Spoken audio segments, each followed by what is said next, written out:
Subscriber wanted to know if this one gun can be used as an all-arounder. The Trigger Man, where we play no games and we got good aim. Welcome to the channel and thank you for watching. The Trigger Man. All right, your boy Trigger Man back in the lab. And today, what we have here. Today we're gonna be spraying this Hyundai, damage on the rear door, damage on the front door, and we're gonna blend into the quarter panel. I was actually supposed to cut this in prior to painting. We had to cut in the door. The prepper forgot to, I'm not gonna put it on her, we both forgot.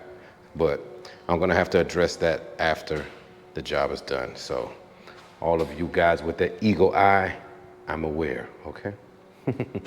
So what we're gonna do on this one, aside from the painting, I'm gonna be going over a spray gun. A subscriber asked me about this particular spray gun, wants to know if it will be a good all-arounder for base coat, metallics, and clear coat. A lot of times you can get away with that, but with certain guns, it's a bad idea, depending on the job. And this is gonna be a bad idea to use on this job, but I can make it work, but it's not ideal, you know? Yeah, so it's not necessarily a bad idea, but it's not ideal for the situation. So we'll discuss that. So I'm gonna go mask up, mix up, and we'll get to it. Trigger Man! Yeah, bro. I thought that you can use any gun to do every job, you know? I thought that it's a myth. You know, it's that .1 or half a turn in on your fan. Man, I don't know what the hell you just did.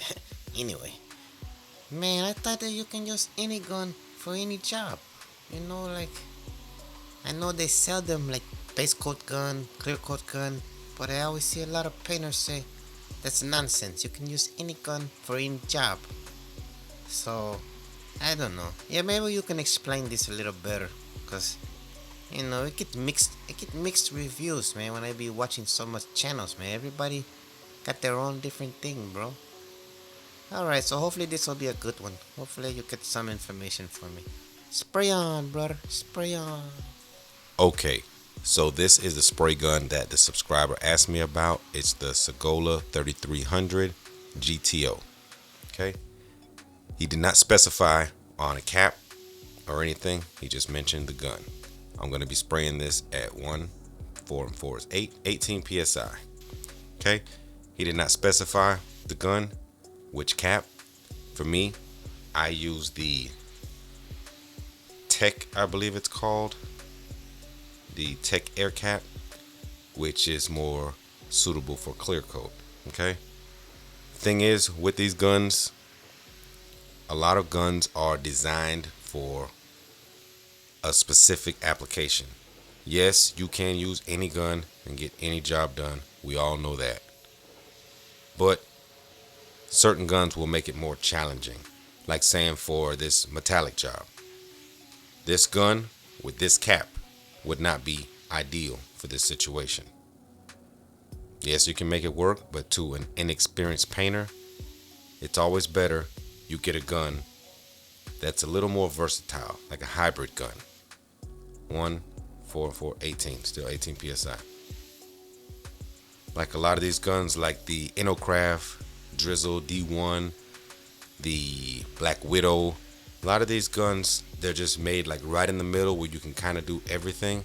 But when you're ready to step up and buy a more expensive gun, a lot of those guns are going to be detailed, you know, machined specifically for an application.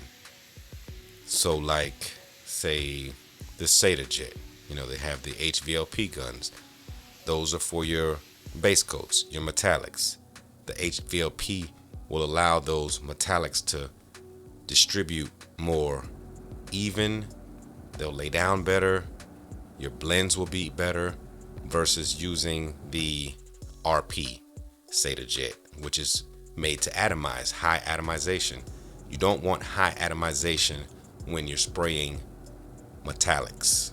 Although I like to use an RP or a high atomization gun when I'm spraying solid colors, because I like my solids to lay down 22 psi right now on the clear coat. I'll use an RP or a high atomization spray gun when I'm spraying solid colors, because I don't mind my solid colors being atomized and laying down really flat, and then preparing a nice smooth surface for an even flatter clear coat. So I'll do that at times. I'll use an RP Seta, put down some base, just like when I use my LPH 400. That gun atomizes clear extremely well. And then, as a lot of you know, I use it for my base with solid colors. Hardly ever with metallics, unless I'm just rushing and I don't feel like grabbing another gun. But hardly ever for metallics. That's why they have the purple cap. Change of the cap changes the whole dynamic of how the gun sprays metallics. The pressure is way down. So that's where you kind of want to watch it when you start getting into spending a little more money for your spray guns. Those guns are going to start to get more detailed. And if you don't want to get two separate guns, just get you one gun that allows you to exchange the caps and have one cap for metallics and one cap for your clear coat. See, I won't even say a gun is special for base.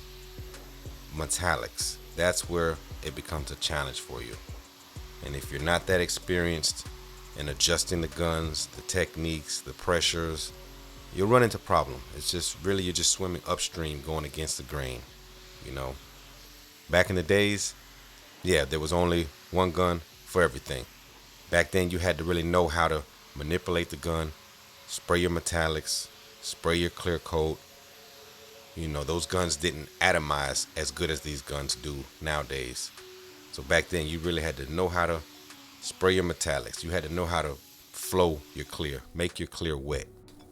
And as far as this gun specifically, there's different caps for it. You have the EPA air cap, the HVLP air cap, the Tech air cap, which is what I use. This is the only cap I've ever used. Then there's the EVO cap. So, you'd have to inquire, maybe try out a few different caps, ask a few different painters.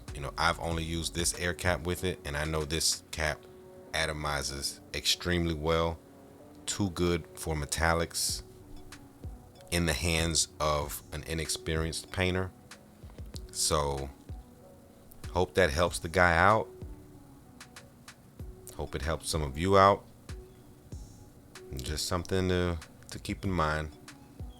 You don't want to over atomize metallics ever. There's never a need for it.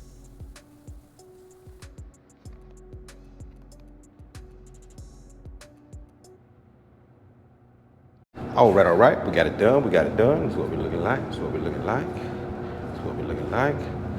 that little blend. Smooth.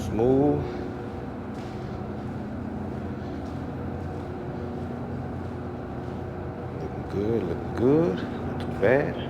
Could be better. Could be worse.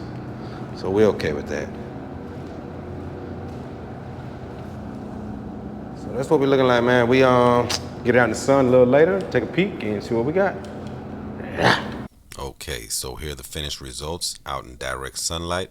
So to the gentleman that asked the question, yes, the gun can be used, but make sure you get the right air caps that will fit the type of jobs you're going to be doing, and you should be fine. Okay. Also, a lot of you guys asking me questions about certain guns that are designed for waterborne paint. I paint solvent base. 90% of you guys doing this stuff from home, you paint solvent base. So I really can't give you any answers on techniques nor spray guns, different applications when it comes to that stuff. I've never sprayed it. I'm spraying the same stuff, like I said, 90% of you guys are using. So this is what I know. And when I speak about the knowledge that I have spraying solvent base. Okay. Some of you guys get it kind of mixed up. You get information from here, information from there, and then you message me confused, but it's two different. They're two different animals. Okay. Some of the same characteristics, but in general, they're two different animals. So I want to thank you guys for watching. Please give a thumbs up. Subscribe to the channel if you're not subscribed. I ask that you would please share this video with a friend. And after doing so, if you would please tell his girlfriend. Peace.